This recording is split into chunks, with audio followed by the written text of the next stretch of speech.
Community health సెంటర్లో in పేషెంట్లు out పేషెంట్ల సంఖ్యను పెంచాలని జిల్లా కలెక్టర్ ఇలా త్రిపాఠి అన్నారు. అలాగే ప్రభుత్వ వైద్యశాలల్లో సాధారణ ప్రసవాల సంఖ్యను పెంచాలని చెప్పారు. మంగళవారం జిల్లా కలెక్టర్ ఇలా త్రిపాఠి నల్గొండ జిల్లా మరిగూడ కమ్యూనిటీ హెల్త్ సెంటర్ను ఆకస్మికంగా తనిఖీ చేశారు. డయాలసిస్ యూనిట్ను ఇతర విభాగాలను సందర్శించి ఆసుపత్రి ద్వారా అందిస్తున్న వైద్య సేవలను పరిశీలించారు. అనంతరం డాక్టర్లతో సమీక్ష నిర్వహించారు. ఆసుపత్రిలో ఉన్న మౌలిక వసతుల గురించి అడిగి తెలుసుకున్నారు. ఓపీఐపీ రిజిస్టర్లను, ఏఎన్సీ రిజిస్ట్రేషన్లు తనిఖీ చేశారు. ఎక్స్రే ప్లాంట్ పనితీరును అడిగి తెలుసుకున్నారు. కాగా ఎక్స్రే ప్లాంట్ యూనిట్ ఏర్పాటుకు జిల్లా కలెక్టర్ నిధుల నుండి నిధులు మంజూరు చేసిన విషయం తెలిసిందే.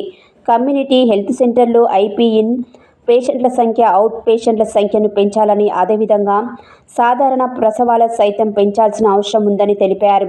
అనంతరం జిల్లా కలెక్టర్ కస్తూర్బా గాంధీ బాలికల విద్యాలయాన్ని సందర్శించి పాఠశాల పారిశుద్ధ్యం, విద్యా, భోజనం, వసతి సౌకర్యాలను పరిశీలించారు. విద్యార్థులకు ఎలాంటి అసౌకర్యం కలగకుండా చూసుకోవాలని, అంతేకాకుండా నాణ్యమైన భోజనంతో పాటు గుణాత్మక విద్యను అందించాలని ఆదేశించారు. విద్యార్థుల పట్ల నిర్లక్ష్యం వహిస్తే చర్యలు తీసుకుంటామని హెచ్చరించారు.